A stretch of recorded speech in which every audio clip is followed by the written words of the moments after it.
রাজাকে বলে গেল, দোয়া করবেন যেন আমি সফল হই। রাজা বললেন, আল্লাহ তোমার সহায় হন, হে সাহসী রাজকুমার। সাজ্জাদ চলে গেলে রাজা তার মেয়েদের ডাকলেন। আমি তোমাদের এমনভাবে বড় করেছি যে কখনো ছেলের অভাব মনে হয়নি। তোমরাও সেইভাবে মানুষ হয়েছ, সাহসী, বুদ্ধিমতী, বিদ্বান। যুদ্ধবিদ্যা ও সমুদ্রযাত্রার জ্ঞানে তোমরা পারদর্শী। কিন্তু আজ তোমাদের কাছে একটি অন্যায় আবদার করব। তোমরা কি রাজকুমার সাজ্জাদের সঙ্গী হয়ে যাবে? রাজরক্তের বাহক হিসেবে আমি নিজেই যেতাম, কিন্তু প্রজাদের এই দুর্দিনে তাদের ফেলে গেলে আমি মুখ দেখাতে পারব না। তাছাড়া এখানে থাকলে প্লেগ তোমাদেরও আক্রান্ত করতে পারে।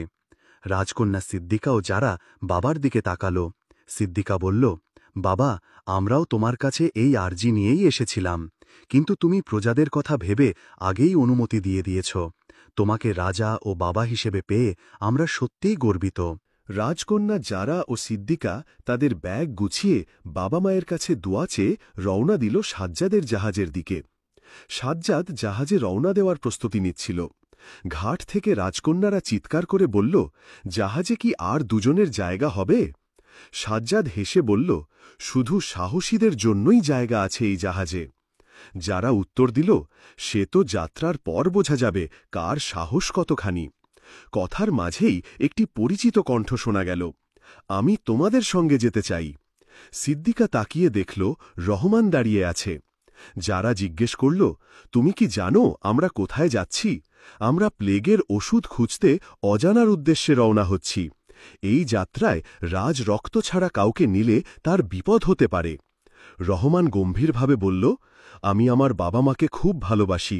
তারা দুজনেই প্লেগে আক্রান্ত হয়েছেন। তাদের কিছু হয়ে গেলে আমার বেঁচে থাকা অর্থহীন। আমাকে নিয়ে চলো, আমি নিজের পরোয়া করি না। সামান্য সাহায্যেও যদি আসতে পারি, আমার জীবন তাতেই সার্থক হবে।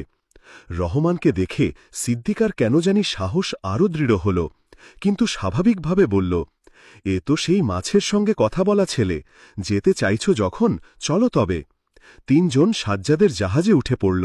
4 নতুন নাবিক রওনা দিল অজানার উদ্দেশ্যে। তাদের খুঁজে বের করতে হবে শ্বেত বিষাদা সাগরের মাঝে একটি দ্বীপ, নাম জলতরঙ্গ। কিন্তু তাদের কাছে কোনো মানচিত্র নেই। শুধু জানা আছে পশ্চিম আকাশের সবচেয়ে উজ্জ্বল তারাকে সামনে রেখে এগিয়ে যেতে হবে। রহমান সমুদ্রে নৌকা চালিয়েছে অনেক, কিন্তু জাহাজের ব্যাপারটা তার কাছে একেবারে নতুন। আর বাকি 3 জন বইয়ে পড়েছে জাহাজ কিভাবে চালাতে হয়, কিন্তু বাস্তবে চালাতে গিয়ে দেখল এ অনেক কঠিন। হাল ডানে ঝুকালে জাহাজ বায়ে চলে যাচ্ছে, পাল তুললে উল্টো দিকে যাচ্ছে। বইয়ের হিসাব আর বাস্তবের বাতাসের গতিবিধি জাহাজ কিভাবে চালাতে হয়, কিন্তু বাস্তবে চালাতে গিয়ে দেখল এ অনেক কঠিন।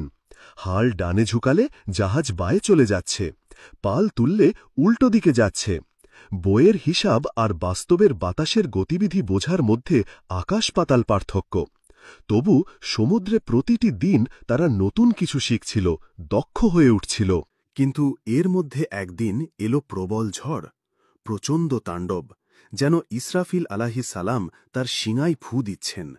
যে কোনো মুহূর্তে জাহাজ উল্টে যেতে পারে। সবাই আল্লাহর কাছে সাহায্য প্রার্থনা করতে লাগল।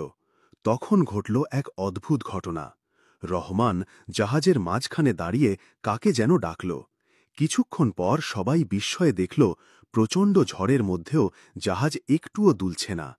তারা উঠে গিয়ে দেখল জাহাজের 2 পাশে 2টি বিশাল তিমি জাহাজটিকে শরীর দিয়ে আঁকড়ে ধরে আছে।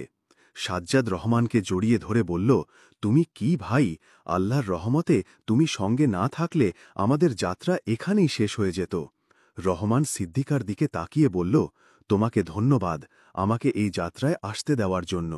সিদ্দিকা মুচকি হেসে বলল, তুমি এসেছ বলেই তো আমাদের এতটা উপকার হল, আর তোমার পাশে থাকলে আমারও যেন সাহস বেড়ে যায়।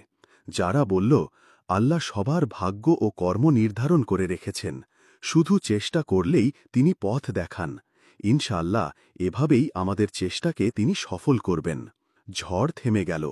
বিপদে বন্ধুত্ব বাড়ে। একটি ঝড় তাদের আরও কাছে এনেছে। এখন তারা নিজেদের সক্ষমতা সম্পর্কে আরও স্পষ্ট ধারণা পেয়েছে। সিদ্দিকার গুণ হচ্ছে উপস্থিত বুদ্ধি, আর তিনি গানও গাইতে পারেন। যারার বিদ্যা অন্যদের চেয়ে বেশি, তার আছে প্রাচীন ভাষার জ্ঞান। সাজ্জাদ যুদ্ধবিদ্যায় পারদর্শী, আর রহমান বোঝে সমুদ্রের গতি প্রকৃতি।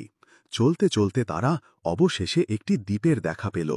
কতদিন সমুদ্রে ছুটেছে সে হিসাব তাদের নেই, কিন্তু মাটির দেখা পেয়ে তাদের মন খুশিতে ভরে উঠল। রাজ্য থেকে আনা খাবার অনেক আগেই শেষ হয়ে গিয়েছিল। এতদিন মাছ খেতে খেতে বিরক্তি ধরে গেছে, এখন হয়তো মাটির খাবার পাওয়া যেতে পারে। তারা দ্বীপে থামল। দ্বীপটি এত সবুজ আর পাখপাখালিতে ভরা যেন কোনো মানুষের পা কখনো এখানে পড়েনি। জাহাজ থেকে নামার প্রস্তুতি নিচ্ছিল তারা, কিন্তু সিদ্দিকা বলল, সবাই একসঙ্গে জাহাজ অরক্ষিত